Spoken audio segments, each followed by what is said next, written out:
Idi Amin, el expresidente caníbal de Uganda. Caníbal, confeso, dictador, genocida. La biografía de Idi Amin, el expresidente de Uganda, está llena de datos escalofriantes y sorprendentes. ¿Quieres conocer más sobre él? Antes de hacerlo, te invitamos a suscribirte a nuestro canal y darle clic a la campanita. Me gusta la carne humana porque es más blanda y salada. En un banquete es lo que más extraño cuando estoy fuera de mi país, solía decir Idi Amin, el expresidente de Uganda desde 1971 a 1979. Durante sus 8 años de régimen dictatorial, murieron alrededor de 500.000 personas y Uganda quedó sumida en una profunda crisis económica. Al final permaneció exiliado 20 años en Arabia Saudita, aunque falleció sin haber pagado por sus crímenes. Nunca pisó una cárcel, tampoco fue juzgado, ni mucho menos dio señales de arrepentimiento. Idi Amin nació en 1925 en una pequeña tribu musulmana de Kampala, Uganda, a orillas del río Nilo. Su infancia estuvo llena de carencias y no terminó la educación primaria, aunque su físico robusto y fuerte le permitió enlistarse en el ejército británico, donde empezó como ayudante de cocina, para luego formar parte de la represión al levantamiento de los Mau Mau en Kenia. Siempre se mostró reacio a hablar sobre su vida previa a la llegada al poder. Dentro del ejército consiguió despertar mucha admiración, proclamándose en 10 ocasiones campeón nacional de boxeo en la categoría de pesos pesados. Cuando fue destituido, huyó primero a Libia y luego a Irak, para finalmente instalarse en Arabia Saudita en diciembre de 1980. Allí comenzó un exilio dorado en un lujoso palacio de Jeddah, ciudad portuaria a orillas del Mar Rojo, rodeado de varias de sus mujeres, al menos 30 de sus hijos y por supuesto una extensa corte de cocineros, criados y choferes privados.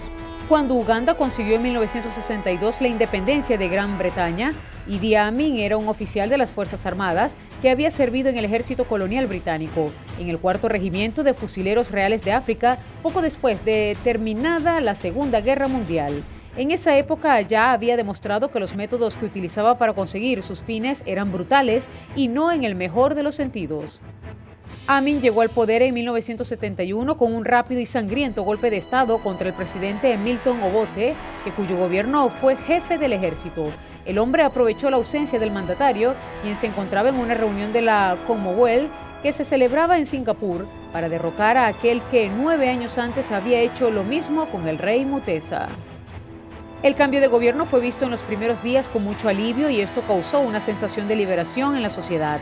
El nuevo gabinete recibió incluso el reconocimiento de Londres, deseoso de ver instaurada una democracia pro-occidental en el país. Pero el engaño no fue duradero y las promesas no se cumplieron. Big Daddy, como también era conocido, se convirtió en un verdugo de su propio pueblo hasta abril de 1979, imitando a su predecesor, el cual había asumido todos los poderes y derogado la Constitución para construir una a su medida y según sus necesidades. Convencido de que grupos extranjeros podían intentar algo en su contra, Amin se rodeó de más de 23.000 guardaespaldas, no abandonó la jefatura del ejército y fue expulsando o matando a todos los que veía como posibles enemigos o sospechosos. Fue calificado por sus críticos como paranoico y megalómano, mientras se convertía en el primer líder africano negro que rompió relaciones con Israel, quien era hasta ese entonces el principal aliado de Uganda. Realizó repetidas declaraciones antisemitas y dicen que lamentó en una carta a la entonces primera ministra israelí, Golda Meir, que Hitler no hubiera eliminado a todos los judíos. Sus delirios de grandeza le llevaron finalmente a mandar un contingente de 2.000 hombres para invadir a su vecino Tanzania. Cuando los Estados Unidos, Israel y Reino Unido se negaron a aumentar la ayuda militar, expulsó a los asesores israelíes y se lanzó a los brazos del coronel libio Muammar Gaddafi, que no dudó en intervenir y dar apoyo económico al gobernante ugandés. Su historia de canibalismo. Las acusaciones de canibalismo se multiplicaron tras su expulsión de Uganda en 1979, ya que se encontraron refrigeradores con carne humana en los sitios que acostumbraba a frecuentar y muchos de sus funcionarios confesaron su anormal afición. Además, antes de que llegara al poder ya había dado muestras de ser un soldado despiadado, al punto de que sus superiores estuvieron a punto de llevarle a un consejo de guerra por las atrocidades que cometía con los prisioneros. Les metía pañuelos en la garganta hasta ahogarlos, los sometía a castigos inhumanos y a muchos les amputó los órganos sexuales. Pero lo que hizo durante la dictadura rebasó todos los límites. Por ejemplo, ordenaba la retransmisión televisada en directo de sus oponentes, a los que hacía vestir de blanco para verles mejor derramar la sangre. Y luego, tras haber ejecutado a sus víctimas, ordenaba que se desmembrasen sus cuerpos. Las sospechas dicen que se devoraba las vísceras y otras partes blandas. En una ocasión, su ministro de Justicia llegó a contradecirlo públicamente. La leyenda urbana cuenta que el funcionario, después de ser sometido a fuerte reprimenda televisada y a una tortura despiadada, se convirtió en el plato fuerte de un banquete que se ofreció en el palacio. También es necesario mencionar que se consideraba una máquina sexual y en una ocasión le envió un mensaje a la reina Isabel de Inglaterra, de la que se consideraba amigo, en el que se refería a ella como Liz, diciéndole: deberías venir a Uganda si quieres conocer a un hombre de verdad. Sus esposas tampoco se escaparon de su crueldad.